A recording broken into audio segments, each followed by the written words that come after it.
hope even, I mean, that's a huge part of it. The other part is the financial part.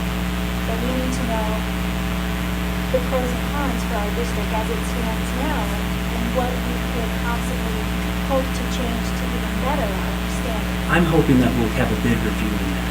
Because locally, yes, we'll benefit from it. If we really think that equality in the United States of America means if you have $1, I should have $1. If we're in that, if we've lost the concept of equality means everybody has opportunity to go to make $1. If we vacillate between those two opinions, now we're in real trouble as a country. Part of the political thing is and the financial is, if they're going to dictate to us what we have to do as a minority and lose that local control. And so we have to decide. Well, that's good or bad. And I looking think at our community would say they don't want to be told what our mill levy is going to be and what their taxes are going to be nationwide and over. They prefer to have a vote in it. well, and again, I think, I truly think we need to have Brett come back to us and give us a more detailed analysis, because quite frankly, if we're getting 500 more, if we're the second lowest funded district in the state and we get 500 more per pupil, and other districts are getting 2,000 more per pupil, guess what? We're not any better off. The disparity just got bigger. And that's the complaint over and over and over again. So it's not the dollar amount, it's the, come on, the way we're calculating the state funding formula right now already isn't fair, and you're going to make it even less fair because you're unwilling or unable to identify all of the factors that are involved in the complexity of it, because the people making the decision aren't the people who live with the finances every day. So my suggestion at this point, given the day and the time and the requests that have been in the past, is why don't at the next work session we have Brett come back and brief us? And is that possible, or is that taking time? Definitely, that's something that give us a more complete picture of, and then what does that do to where we are? Do we then drop to the lowest funded district in the state? Do you know what I mean? Instead of the second lowest? Yeah. I know. We're never going to get.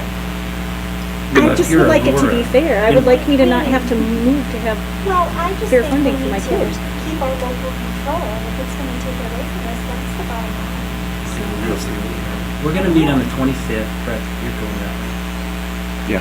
So we're going to meet on the 25th, and hopefully we'll get a real... I'm going up again. I'm going up on Tuesday as well. Oh, that's right, because you're going with and Owen will be down meeting with me in Colorado Springs, because he's got another meeting But Thursday.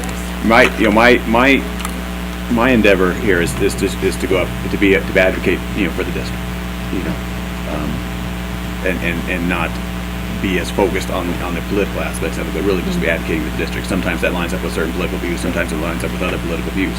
But I really want, we've spent the last 2 years, I think, doing a lot of hard work in organizing our operation in a completely different way.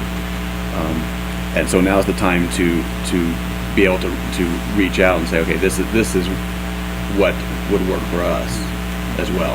And that's why we changed some of the advocacy that we had in the past, because that wasn't being consistent with what is best for our district here.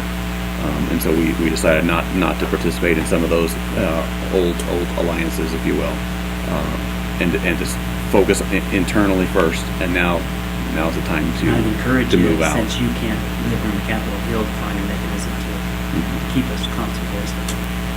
Well, and I just want to say that in the end, our job here isn't a partisan one. It's nonpartisan by design, and our focus should be on doing what's best for our kids. And I think you have the best handle of being able to show us what this means for our district. And are we yet again getting the short shrift? And yet again, Lobato says, "Hey, this isn't fair," so now we're going to make it even more unfair to other people to address one concern from one constituency or another. That's a huge concern for me, and I think it would be best if we heard from you what all of the aspects are and how this affects our district and our community. So nonpartisan here from you, because we still can as individuals. Right, there's a difference between individuals. Express our individual Correct. outside of the board, which is supposed to be nonpartisan. So we have to make sure we're following our own will. It's unfortunate that the government is currently in charge of the kids. It's unfortunate that I have a house, both houses are going to be sympathetic to this reporting. more, it's gonna be more, more around where timber will survive.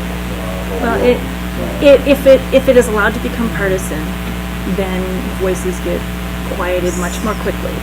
If we're taking it saying, here are the children who are affected by your decision, Exactly. and this is how it is affecting our children, and these are the children you're putting at a disadvantage, that's not partisan.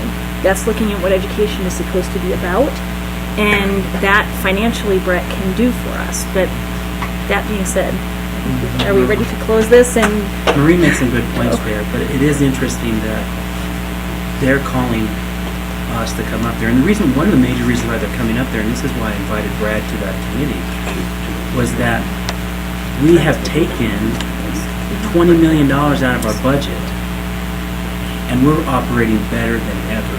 And that example, by experience, they want to hear that on the Senate and the House floor.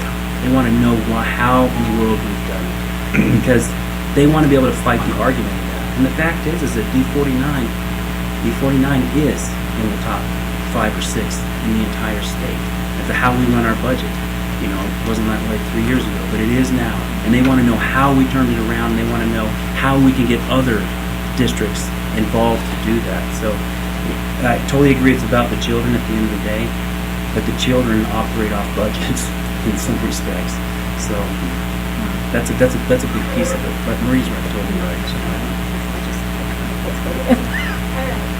Anybody else, Brad knows what he needs to bring back to us? This is going to be at the February work session.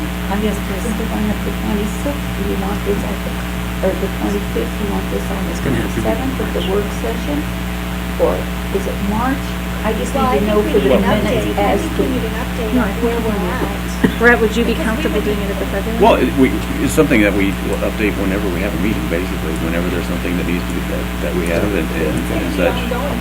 When we have an agenda setting, we say, hey, there's something to talk about, then we put it on the, we say, let's put this on there and talk about it. For the communication of information we have and we know and what we think we see coming. So I think. So we're yes, at- at the next work session, I would expect that we'll be talking about it. Okay. So what I have put the direction of the board is to bring an update to the board at the February work session and subsequent board meetings as needed.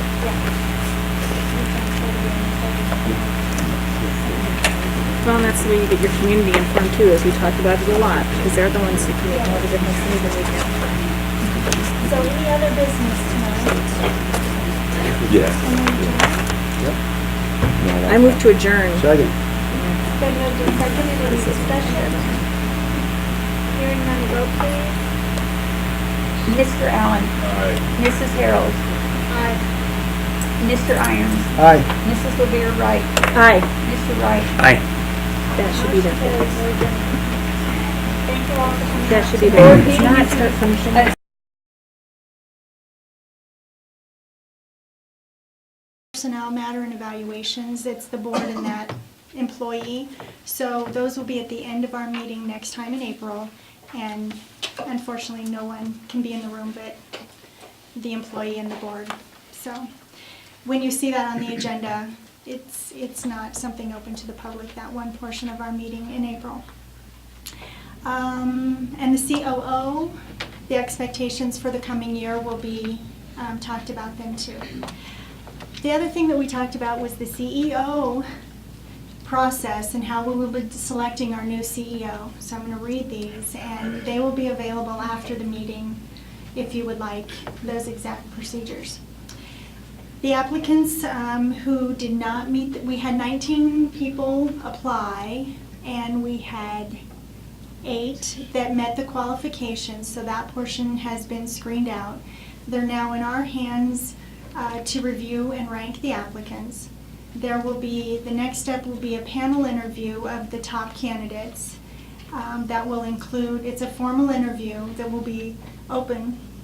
It'll be in here again, and just like we did with the Chief Operations Officer. There will be a tour of the schools for some of those top candidates, and there will be a board member stationed at different schools going through those schools with the candidate